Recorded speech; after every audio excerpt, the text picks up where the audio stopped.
ବହୁତ ହାରି ଗୁହାରି କଲୁ ବାରମ୍ବାର ଆବେଦନ ନିବେଦନ କରୁ ତଥାପି ସମ୍ବେଦନଶୀଳ କରିପ ସମ୍ପାଦନ କରୁଥିବା ମହିଳା କର୍ମଚାରୀ ପ୍ରତି ରାଜ୍ୟ ଅନୁସୂଚିତ ଜାତି ଜନଜାତି ବିଭାଗ କେବଳ ଅସ୍ୟ ମନୋଭାବ ପ୍ରଦର୍ଶନ କରୁନାହାନ୍ତି କି ଅଧିକନ୍ତୁ ତଳ ଉପରେ ଯାଇ ବିଭାଗର ଅଧିକାରୀମାନେ ଉତ୍ପାଦନର ନୂଆ ନୂଆ ତରିକା ଆପଣେଇ ମହିଳା କର୍ମଚାରୀଙ୍କୁ ଶୋଷଣ ଭୟଭୀତ କରିବା ସହ ମାନବିକ ନ୍ୟାୟରୁ ବଞ୍ଚିତ କରୁଥିବାରୁ ମହିଳା ମ୍ୟାଟ୍ରନ୍ମାନଙ୍କ ମଧ୍ୟରେ ଅସନ୍ତୋଷ ଉଗ୍ର ରୂପ ନେବାକୁ ଯାଉଛି ଓ ଏଥିପାଇଁ ସାମଗ୍ରିକ ଭାବେ ସମସ୍ତ ମହିଳା ମ୍ୟାଟ୍ରନ୍ମାନେ ଅଧିକାରୀ ଓ ସରକାରଙ୍କର ଅବିଚାର ବିରୋଧରେ ଆନ୍ଦୋଳନକୁ ଓହ୍ଲାଇବେ ବୋଲି ଘୋଷଣା କରିଛନ୍ତି।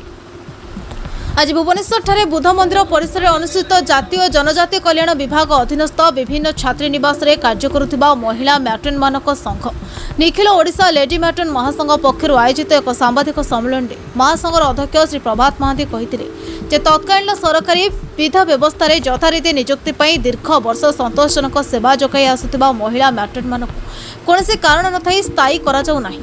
ଅତ୍ୟନ୍ତ ସମ୍ବେଦନଶୀଳ 24 ଘଣ୍ଟିଆ କର୍ତ୍ତବ୍ୟ ସମ୍ପାଦନ କଲେ ବି ମାସକୁ ହାତଟେକା ସାମାନ୍ୟ ପାରିଶ୍ରମିକ ଦିଆଯାଉଛି। ଚାକିରି ନିରାପତ୍ତା ବେତନ ବୃଦ୍ଧି ସାମାଜିକ ସୁରକ୍ଷା ଆବଶ୍ୟକ ସରକାରୀ ଛୁଟି ପ୍ରୋଭିଡେଣ୍ଟ ଫଣ୍ଡର ସୁବିଧା ଓ ଧାର୍ଯ୍ୟ ଜବ୍ ଚାର୍ଟର ଖଲାପ ଆଦି ଅନେକ ସମସ୍ୟା ପାଇଁ ଆକୁଳ ଆବେଦନ ନିବେଦନ କଲେ ମଧ୍ୟ ବିଭାଗ ଏହାକୁ ବିଚାର ନ କରି ଅସହ୍ୟ ମନୋଭାବ ପୋଷଣ କରିଆସୁଛି। ଆଲୋଚନା କରି ସମସ୍ୟା ଶୁଣିବା ପାଇଁ ଯେତେ ଆବେଦନ ନିବେଦନ କଲେ ମଧ୍ୟ ବିଭାଗୀୟ ସଚିବ ଏହାକୁ ଅଣଦେଖା କରି ମହିଳା ମ୍ୟାଟ୍ରନ୍ମାନଙ୍କ ସାମାଜିକ ଅଣଦେଖା କରୁଛି। हाँ विजय मल्ल सर कौन कह आज देखते शह शह संख्यार एठारे मैट्रन मैंने आसिक गोटे मीटिंग कर आगामी दिन सरकार विरुद्ध रणहुंकार करेंगे।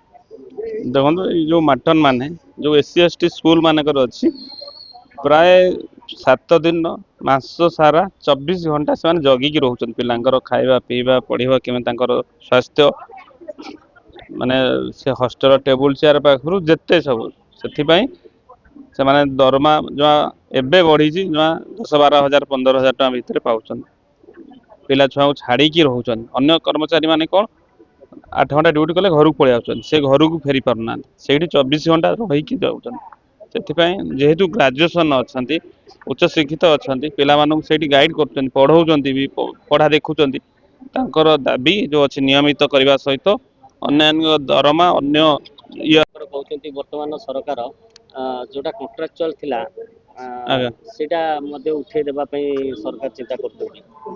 हाँ से कॉन्ट्रैक्चुअल को सब आउटसोर्सिंग आनिए बोली कराई सेटा को आमे राज्य सरकार अनेकी जो लिखिकी देवा सहित हाईकोर्ट रे चैलेंज करा हबो जो निष्पत्ति नहीं भूल निष्पत्ति नहीं माने नुहे जो माने कॉन्ट्रैक्चुअल रही जाइछन्ती भी तांको नियमित सहित एमाने कॉन्ट्रैक्चुअल नियमित करिया राज्य सरकार भाबरे आमे दाबी रखिछु 2022 पर जो माने रही जाइछन्ती कॉन्ट्रैक्चुअल से बाबद में आम राज्य सरकार को अवगत करूँ आशा जे शिक्षा को गुरुत्व देकी जो मैंने एससी एसटी पिला माने किमिति आगु पढ़िबे भल चाकरी करिवे एमानकर कांधरे रहू सब दायित्व से राज्य सरकार एक गुरुत्वपूर्ण निष्पत्ति नियंतु से नियमित करने सहित एम किमिति दरमा बढ़िबो से बाबद कार्य करिया। सरकार दाबी उपस्थापन न सुनिए ताले न सुनले विभिन्न पर्याय अच्छी सरकार को देखा करू ब्लैक बैच पिंधे आंदोलन हम गणतंत्र गोटे विश्वास चलती जे बहुत कम लोक अच्छा जो माने कि एससी एसटी हॉस्टल रही पिला को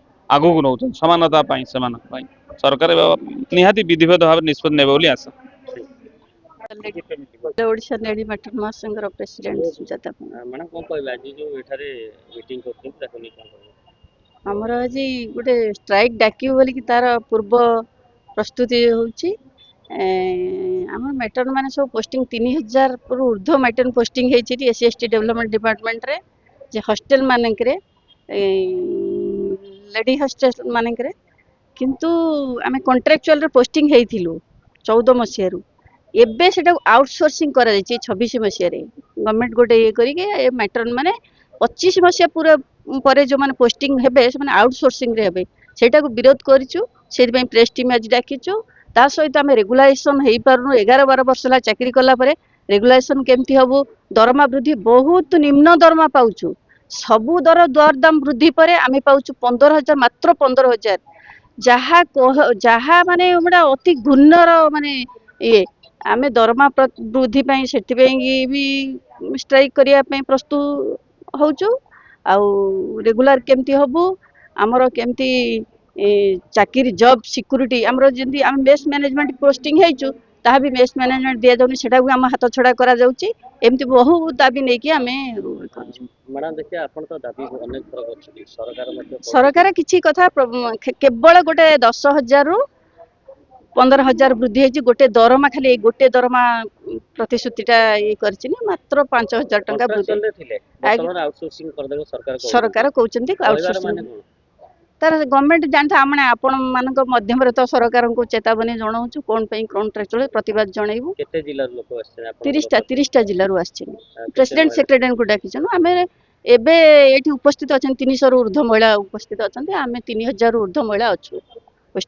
ଠିକ, thank you। Bureau report, Yuva ସମୟ।